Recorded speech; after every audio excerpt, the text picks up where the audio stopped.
Hello friends, welcome to my channel. आज हम cardiovascular physiology का जो टॉपिक ले रहे हैं that is very important from academic as well as clinical point of view and it is about blood pressure, है ना। तो ब्लड प्रेशर के पार्ट 1 में हम basically definition, types of blood pressure, variations in blood pressure and factors affecting blood pressure के बारे में पढ़ेंगे। ठीक है, सो लेट अस बिगिन। अब ब्लड प्रेशर को समझने के पहले first let us discuss about pressure, है ना। तो हम प्रेशर को किस तरीके से समझ सकते हैं?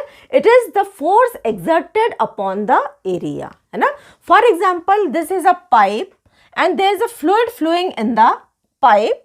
तो ये जो फ्लूइड इसके पाइप की वॉल्स पर कुछ फोर्स को एक्सर्ट करेगा और ये जो फोर्स है ये particular it will exert on a certain amount of area, है ना।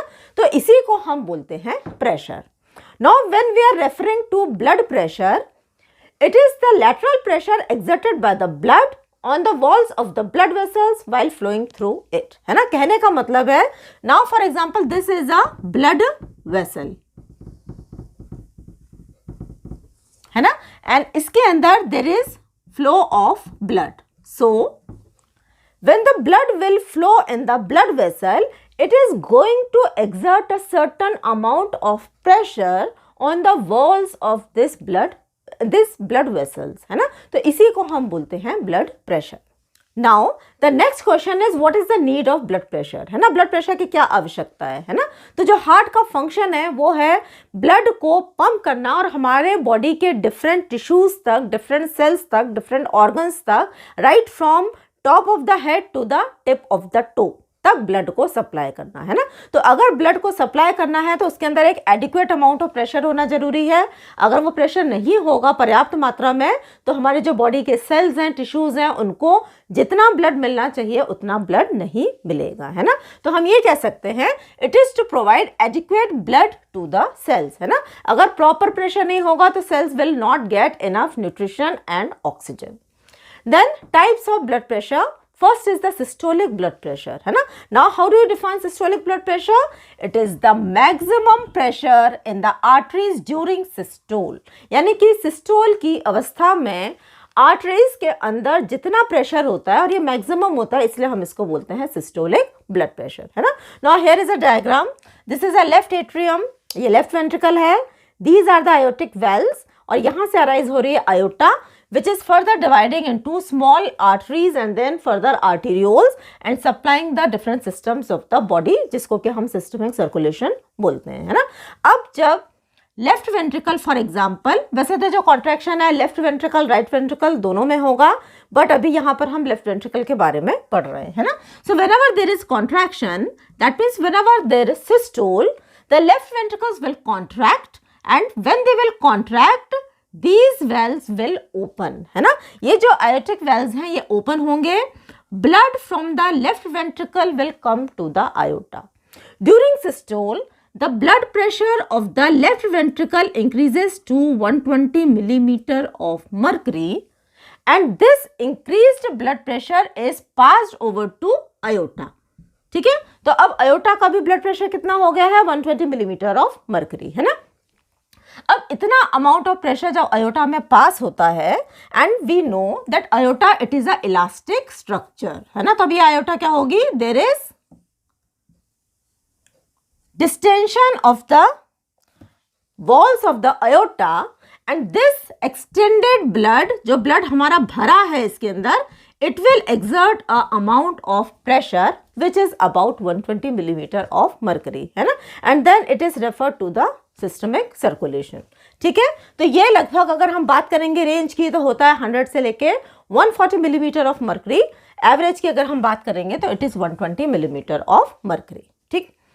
Next is the diastolic blood pressure. That is the minimum pressure in arteries during diastole, है ना. तो अब diastole में क्या होगा? Diastole में basically there will be relaxation, है ना. Now these ventricles they will relax. The pressure in the ventricles will continue to fall. जब ये pressure fall होगा, ठीक है, तो there will be ये जो यहाँ का जो ब्लड है, it will try to come back to the left ventricle and as a result there will be closure of aortic valves, है ना। अब आयोटिक वेल्व्स बंद हो गए हैं और जो ब्लड है, ठीक है, और ये जो आर्टरी है ये क्या करेगी, it will come back to its own position due to elastic recoil, है ना। आयोटिक स्ट्रेचेबल स्ट्रक्चर है, ठीक है। तो अब ये जो है आर्टरी इलास्टिक रिकॉइल की वजह से अपनी जगह पे वापस आएगी, it will come back to its original position. तो इसके अंदर का जो ब्लड है, यहाँ पे प्रेशर एग्जर्ट हो रहा है, it is the pressure exerted by the due to recoil of the artery. अब जब ये प्रेशर एग्जर्ट होगा तो इसके अंदर का जो ब्लड है, it will try to run in both directions, है ना। बट यहाँ पे आर्टिक वेल्व्स क्लोज हैं, तो क्या होगा, the blood is forced to go more into the systemic circulation, ठीक है। तो डायस्टोल की कंडीशन में जो प्रेशर इन आर्टरीज में होता है, इसको हम बोलते हैं diastolic blood pressure, which is the range is 60 to 90 millimeter of mercury. अगर हम एवरेज की बात करेंगे तो it is 80 millimeter of mercury. Now next is the pulse pressure, which is the difference between systolic and diastolic blood pressure, ठीक है। Now if we take it 120 and 80, तो अगर हम इसको कैलकुलेट करते हैं तो it comes to about 40 millimeter of mercury. That is the pulse pressure. एक और प्रेशर होता है जिसको हम बोलते हैं मीन आर्टीरियल प्रेशर, है ना। मीन से हमारा मतलब होता है एक एवरेज, ठीक है। It is the average pressure in the arteries during cardiac cycle, during one cardiac cycle, है ना। तो एक कार्डियक साइकिल के अंदर आर्टरीज के अंदर जो एवरेज प्रेशर होता है उसको हम बोलते हैं मीन आर्टीरियल प्रेशर। इसको हम एक फॉर्मूला से कैलकुलेट कर सकते हैं, that is systolic blood pressure plus 1/3 of pulse pressure, है ना। तो अगर हम इसको देखेंगे तो it is 120 plus 1/3 of pulse pressure, that is 40। तो ये अगर आप कैलकुलेट करते हैं तो ये लगभग आता है 93 मिलीमीटर्स ऑफ मर्करी, है ना। This is the mean arterial pressure, ठीक है। सो अब हम यहाँ पे 3 टर्म्स को डिफाइन कर सकते हैं। One is the normal blood pressure which is written in the form of systolic blood pressure upon diastolic blood pressure, है ना। तो systolic 120 upon 80 millimetre of mercury, millimetre of mercury is the unit of blood pressure, है ना। तो हम ये बोल सकते हैं कि blood pressure is normal when it is within the normal range. इसका एक टर्म और है, इसको हम नॉर्मो टेंशन भी बोलते हैं, नॉर्मो टेंशन, ठीक है। Now hypertension means increase in blood pressure above normal range. तो अबव नॉर्मल रेंज क्या हो गया, जो सिस्टोलिक का हमारा जो हाईएस्ट प्रेशर है दैट इज 140 और डायस्टोलिक का हाईएस्ट रेंज है दैट इज 90, है ना। तो अगर सिस्टोलिक ब्लड प्रेशर 140 को क्रॉस करता है और डायस्टोलिक 90 को क्रॉस करता है, that means it is a condition of hypertension. And last is the hypotension, that means the blood pressure below normal range, है ना। तो ये होता है लगभग 60 to 90 मिलीमीटर ऑफ मर्करी। अगर इससे कम ब्लड प्रेशर होगा तो उसको हम बोलते हैं हाइपोटेंशन, है ना। ब्लड प्रेशर का बढ़ना भी उतना ही नुकसानदायक है और कम होना भी उतना ही नुकसानदायक है ना, क्योंकि अगर ब्लड प्रेशर बढ़ता है तो हमारी जितनी भी आर्टरीज हैं उसमें जब बहुत तेजी से ब्लड फ्लो करता है, so they are more prone to damage. और अगर ब्लड प्रेशर कम होता है तो जितने टिश्यूज और सेल्स हैं जिनको कि एक सफिशिएंट अमाउंट में न्यूट्रिशन और ऑक्सीजन मिलना है वो नहीं मिल पाता है ना। तो again there is harm to the cells and the tissues. Now let us study about the significance of blood pressure. तो जो सिस्टोलिक प्रेशर है ये इंडिकेट करता है कार्डियक आउटपुट के बारे में। Now what is cardiac output? It is the amount of blood which is pumped by each ventricle in 1 minute and it is about 5 liters per minute, है ना। तो सिस्टोलिक प्रेशर से हमको कार्डियक आउटपुट के बारे में समझ में आता है। दूसरी चीज है it is subjected to more fluctuations. More fluctuation से क्या मतलब है, ये बहुत वेरी करता है अंडर डिफरेंट कंडीशंस, है ना। फॉर एग्जांपल स्ट्रेस की कंडीशन में, इमोशन की कंडीशन में, एक्सरसाइज की कंडीशन में, है ना। ये जल्दी से फ्लक्चुएट कर जाता है, जल्दी से बढ़ जाता है या कम हो जाता है, ठीक है। डायस्टोलिक प्रेशर की हम बात करेंगे, it is subjected to less fluctuations, यानी कि ज़्यादा फ्लक्चुएट नहीं करता, इट इज मोर और less constant.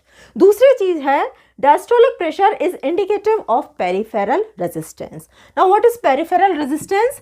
It is the resistance which is encountered by the blood when it flows through the peripheries, है ना, जब ब्लड हमारे ब्लड वेसल्स के अंदर फ्लो करता है, तो जब वो पेरीफेरी में फ्लो करता है, पेरीफेरी से हमारा मतलब है small blood vessels, that is the small arteries and arterioles, है ना, तो उसको फ्लो करने में जो रेजिस्टेंस ऑफर होता है उसको हम बोलते हैं peripheral resistance. Now the third is the pulse pressure, and pulse pressure indicate the stroke volume, है ना. स्ट्रोक वॉल्यूम से क्या समझ में आता है?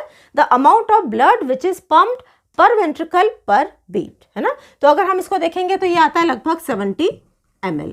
Now let us study about the physiological variations of blood pressure, है ना. तो जो पहला फैक्टर है that is the age. Old age में ब्लड प्रेशर बढ़ता है, यूथ में ब्लड प्रेशर थोड़ा सा कम होता है.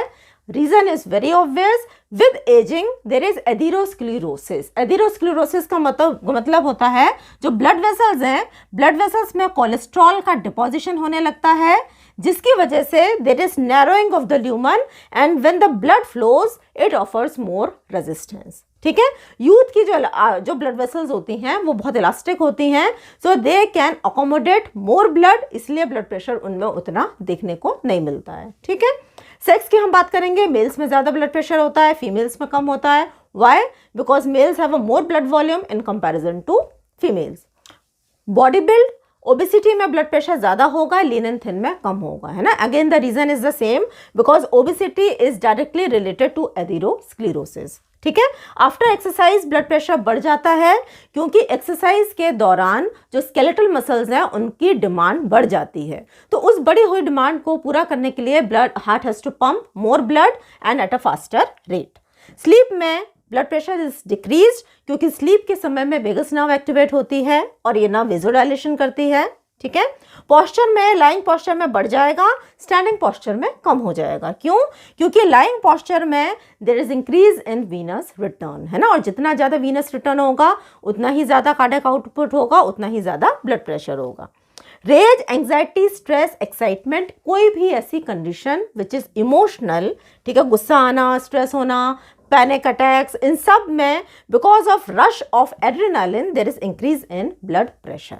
And finally after meals there is increase in blood pressure. So these are some of the physiological variations which affect the blood pressure. Now let us study about the factors affecting blood pressure or the determinants of blood pressure, है ना. तो यहाँ पर एक equation है, that is blood pressure is equal to cardiac output multiplied by total peripheral resistance और peripheral resistance. ठीक है. Cardiac output is the amount of blood which is pumped by each ventricle in 1 minute, है ना. और अगर हम इसको break करते हैं तो ये आता है, it comes to stroke volume multiplied by heart rate, है ना. Again stroke volume is the amount of blood pumped by 1 ventricle in 1 beat. ठीक है. तो यहाँ पर हम ये देख सकते हैं, there are 3 values. One is stroke volume, second is heart rate, and third is total peripheral resistance. These are the factors on which the blood pressure is dependent upon, है ना. So we have already discussed about cardiac output in my video on cardiac output. So you can watch that video for more information. ठीक है. तो cardiac output is further dependent upon stroke volume and heart rate. Stroke volume is again dependent upon certain factors. 3 factors है जिस पे stroke volume depend करता है. पहला है preload, which is also known as end diastolic volume, that is the volume at the end of the diastole. और ये further depend करता है कितना venous return है. जितना ज़्यादा venous return होगा उतना ही ज़्यादा preload होगा, उतना ही ज़्यादा stroke volume होगा, उतना ही ज़्यादा cardiac output होगा, उतना ही ज़्यादा blood pressure होगा. And again the same goes with blood volume. The more is the blood volume, the more will be the preload, the more will be the stroke volume, the more will be the blood pressure. ठीक है. जितनी ज़्यादा contractility होगी, the more is the force of contraction, the more will be the blood pressure.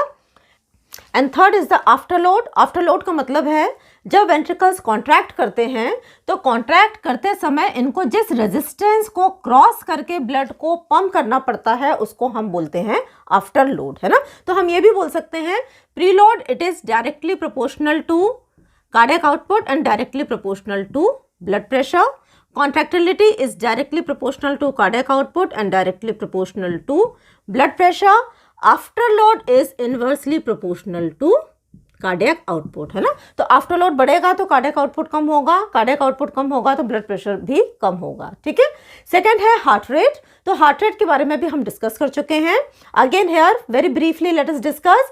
Sympathetic nerve heart rate को increase करेंगी, parasympathetic heart rate को decrease करेगी। कुछ हार्मोन्स है epinephrine and thyroxine, they further increase the heart rate, ठीक है। Then the third factor is the peripheral resistance, है ना। पेरिफेरल रेजिस्टेंस हम क्या समझते हैं? It is the resistance offered to the blood flow at periphery. Periphery पे जब ब्लड फ्लो करता है तो जो रेजिस्टेंस उसको लगता है उसको हम बोलते हैं पेरिफेरल रेजिस्टेंस, है ना। यहाँ पे पेरिफेरी से हमारा क्या मतलब है? यहाँ पे पेरिफेरी से हमारा मतलब है हमारे बॉडी की छोटी ब्लड वेसल्स, छोटी आर्टरीज जैसे कि आर्टेरियोल्स, है ना। Then let us discuss about the factors on which the peripheral resistance depends upon, है ना। तो पहली है velocity. Velocity means speed. जितनी ज़्यादा ब्लड की वेलोसिटी होगी उतना ही ज़्यादा रेजिस्टेंस होगा, है ना। So we can say that velocity is directly proportional to peripheral resistance. Second is viscosity. जितना गाढ़ा ब्लड होगा, जितना थिक ब्लड होगा, उतना ही ज़्यादा उसको फ्लो करने में दिक्कत होगी, उतना ही ज़्यादा रेजिस्टेंस ऑफर होगा। Again here there is a direct relation between viscosity and peripheral resistance. तीसरा है इलास्टिसिटी। जितनी ज़्यादा हमारी ब्लड वेसल्स हैं वो इलास्टिक होंगी, तो अगर ब्लड इनके अंदर ज़्यादा जाएगा तो ये क्या हो जाएंगी? दे विल स्ट्रेच, है ना। So the resistance offered will be less, है ना। लेकिन अगर यहाँ पे ऐसा ना होकर मान लीजिए हमारी जो ब्लड वेसल्स हैं यहाँ पे एथेरोस्क्लेरोसिस है एंड दे आर रिजिड, और जब इनके अंदर ब्लड फ्लो बढ़ेगा they can not expand, so the resistance offered will be more, है ना। तो elasticity is inversely proportional to peripheral resistance. And fourth is the lumen. जितना चौड़ा ल्यूमन होगा, जितना ब्रॉड होंगी हमारी आर्टरीज, उतना ही आसानी से ब्लड फ्लो करेगा। If this arteries are narrow the blood will find it difficult to flow, है ना। So the lumen is again inversely proportional to peripheral resistance, है ना। So these are the four factors on which the peripheral resistance depends upon, है ना। अब सबसे ज्यादा resistance अगर ब्लड वेसल्स में पाया जाता है तो वो है arterioles. Why? Because these are the areas where the velocity of the blood is maximum but the lumen is very less. So this was all for today. I hope you like my videos. Do watch my videos and subscribe my channel. Thanks for watching.